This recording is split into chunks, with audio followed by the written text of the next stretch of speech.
নমস্কার বন্ধুরা, আজ আমরা আলোচনা করব শাহিদ কাপুর অভিনীত দেবা হিন্দি অ্যাকশন থ্রিলার চলচ্চিত্র, যা 2025-এ মুক্তি পায়। রোশন পরিচালিত এই চলচ্চিত্রটি তার 2013 সালের মালয়ালম চলচ্চিত্র মুম্বাই পুলিশ এর পুনর্নির্মাণ, যেখানে কিছু পরিবর্তন আনা হয়েছে। ভিডিওটি শেষ পর্যন্ত দেখুন এবং অবশ্যই লাইক ও সাবস্ক্রাইব করতে ভুলবেন না।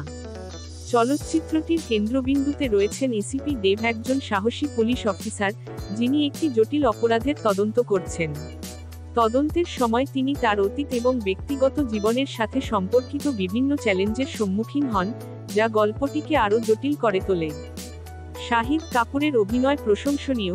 তিনি দেব চরিত্রের মানসিক দ্বন্দ্ব এবং শক্তিশালী ব্যক্তিত্বকে দক্ষতার সাথে উপস্থাপন করেছেন।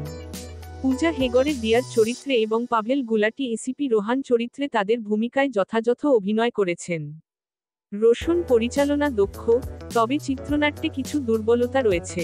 মূল চলচ্চিত্রের তুলনায় এই সংস্করণে কিছু পরিবর্তন আনা হয়েছে, যা সকলের পছন্দ হয়নি।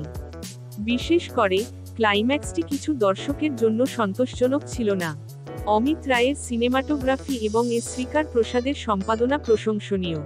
জ্যাক্স বিজয়ের ব্যাকগ্রাউন্ড স্কোর এবং বিশাল মিশ্রের সঙ্গীত চলচ্চিত্রটির মুডের সাথে মানানসই।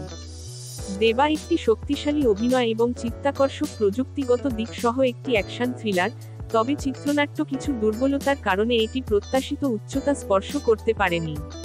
শাহিদ কাপুরের ভক্তদের জন্য এটি একটি দেখার মতো চলচ্চিত্র, তবে যারা মুম্বাই পুলিশ দেখেছেন, তাদের জন্য এটি তুলনামূলকভাবে কম প্রভাব ফেলতে পারে।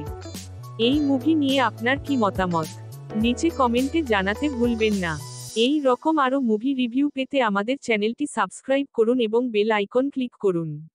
দেখা হবে পরবর্তী ভিডিওতে। ধন্যবাদ।